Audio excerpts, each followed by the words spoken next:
हैरान कर देने वाले दुनिया के सबसे विचित्र इंसान।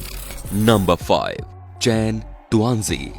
चीनी महिला चैन तुएनजी ने अपने जीवन में पहली बार तब चलना शुरू किया जब वो 29 साल की थी। दरअसल चैन तुएनजी को जन्म से ही कंजेनिटल जिनोरेकरवेटम नाम की बीमारी है, जिससे उनके घुटने पीछे की ओर मुड़े हुए थे। इस कारण चैन न तो चल सकती थी और न ही सीधे होकर लेट सकती थी। इनका परिवार दक्षिण पूर्वी चीन के फुजियान में रहता है और गरीबी के कारण वो चैन का सही से इलाज नहीं करवा सके। इसीलिए चैन ने हाथों के सहारे अपने शरीर को जमीन पर आगे की ओर खींचकर चलना शुरू किया।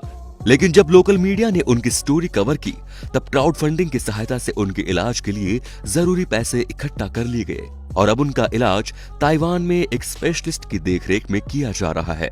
उनकी माता कहती है कि इलाज से पहले चैन ने अपनी इस विकृति के साथ जीना सीख लिया था, लेकिन लोग जिस तरह से चैन को पब्लिक में घूरते थे और जिस तरह की बातें करते थे, उनसे चैन को काफी बुरा लगता था। ताइवान के हुआनली जुई काई हॉस्पिटल में 10 महीने के ट्रीटमेंट में इनका 7 बार ऑपरेशन हुआ और अब वो अच्छी तरह से चल फिर सकती हैं। चैन तुएनजी की हाइट ऑपरेशन के बाद 4 फीट हो गई है, जो कि उनकी पुरानी लंबाई से 30 सेंटीमीटर ज्यादा है। नंबर 4, सुहाना कॉलिंस।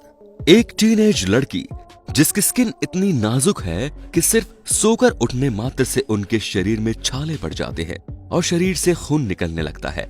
उनके पेरेंट्स ने चैरिटी की मदद से 5 मिलियन पाउंड्स जमा कर लिए हैं ताकि उनका सही से इलाज करवाया जा सके। सुहाना का मॉर्निंग रूटीन अन्य स्कूल जाने वाली लड़कियों से कई ज्यादा लंबा होता है।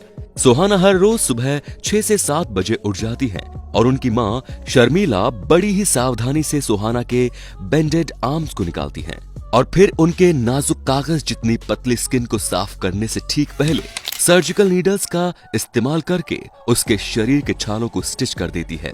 सुहाना को एपिड्रोमोलिसिस बियोलासा नाम की रेयर जेनेटिक डेस नामक बीमारी है, जिसे बटरफ्लाई सिंड्रोम के नाम से भी जाना जाता है। इसमें पीड़ित की स्किन बटरफ्लाई के जैसे नाजुक हो जाती है। नंबर 3, डॉक्टर सारा ग्रे। डॉक्टर सारा ग्रे वो महिला है जो खुद को दुनिया की सबसे ज्यादा टैटू वाली डॉक्टर कहलाना पसंद करती है। जब वो 16 साल की थी तब उन्होंने पहली बार अपने शरीर पर टैटू बनवाया था। उन्होंने अपनी जिंदगी के अब तक के लगभग 300 घंटे टैटू करवाते हुए बिता दिए हैं। उनके शरीर पर दर्जनों डिजाइन है। 30 वर्षीय सारा अपने लुक्स से काफी खुश हैं, पर लोग उनके इस लुक को स्वीकार करने में थोड़ा अनकंफर्टेबल फील करते हैं। हालांकि उन्हें काम के वक्त काफी सम्मान मिलता है, पर उन्हें लोगों द्वारा थोड़ा अलग ट्रीट किया जाता है। डॉक्टर सारा खुद को एक आर्ट कलेक्टर कहती हैं और आर्ट वर्क को दीवार पर टांगने के बजाय वो इसे अपने शरीर पर पहनना पसंद करती हैं। डॉक्टर सारा कहती है कि टैटू ने उन्हें निश्चित तौर पर सकारात्मक रूप से बॉडी कॉन्फिडेंट पाने में मदद की है, क्योंकि इससे उन्हें अपनी क्रिएटिव पर्सनैलिटी को दिखाने में काफी मदद मिली है और इससे वो लोगों को ये सीख दे सकती हैं कि कभी भी किसी किताब को उसके कवर से जज नहीं करना चाहिए। Number 2, Dong जीजुन।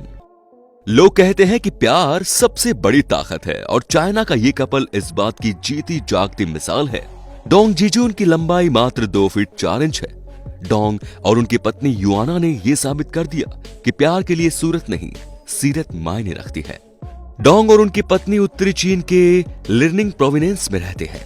इन्होंने दुनिया को ये बताया कि म्यूचुअल अंडरस्टैंडिंग और बिना शर्त के एक दूसरे को सपोर्ट करना ही एक सफल वैवाहिक जीवन की नींव है।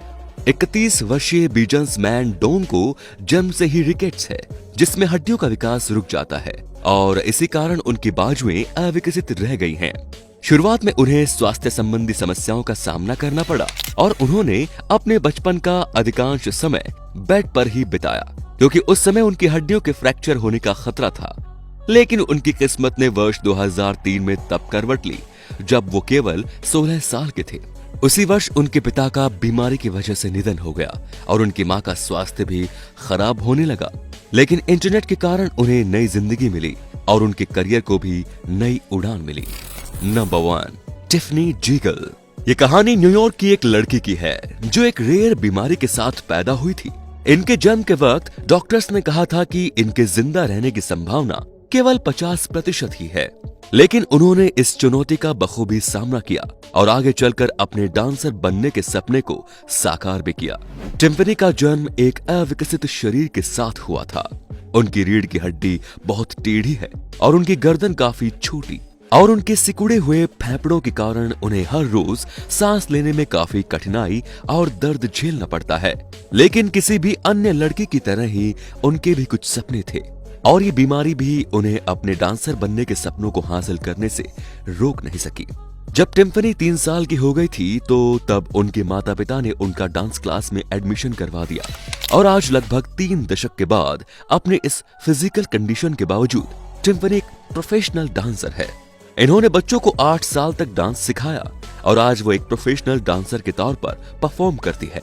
वो हर सप्ताह 16 घंटे की ट्रेनिंग करती है और वे कई टीवी शो में भी नजर आ चुकी हैं। टिम्फनी अब अपना एक खुद का एक डांस स्टूडियो खोलना चाहती है। तो दोस्तों अब आप हमें कमेंट में बताइए कि इन सब में से आपको कौन सा व्यक्ति सबसे विचित्र लगा।